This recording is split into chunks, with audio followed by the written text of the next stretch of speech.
Friends 'big boss' house నుంచి 12వ వారమే eliminate అయిపోయింది యష్మి. ఎలిమినేట్ అయిన వెంటనే తను 'బిగ్ బాస్' ప్రేక్షకులందరికీ అంటే తనకు ఓట్లేసి గెలిపించిన వాళ్ళందరికీ కూడా స్పెషల్ థాంక్స్ అయితే చెప్పింది.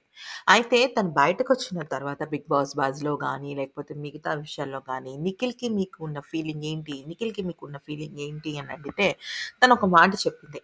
నాకు నిఖిల్‌కి మధ్య ఉన్నది ప్యూర్ ఫ్రెండ్‌షిప్.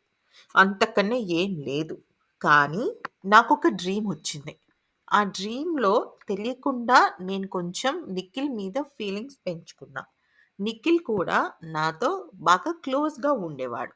మేబీ ఆ బాండింగ్ వల్ల అలాగే 'బిగ్ బాస్' మా ఇద్దరికి సంబంధించి డాన్స్ వేయమని కానీ, తను మాట్లాడే విధానంలో కానీ నేను కనెక్ట్ అయ్యామే తప్ప వేరే విధంగా కాదని, తన లైఫ్ తనకుందని, నా లైఫ్ నాకుందని, దయచేసి మీరెవ్వరు బాధపడొద్దని, నేను మళ్ళీ మీతో చాలా టచ్‌లో ఉంటానని 'బిగ్ బాస్' అయిపోయిన తర్వాత బయటకొచ్చిన యష్మి చెప్పిందనమాట.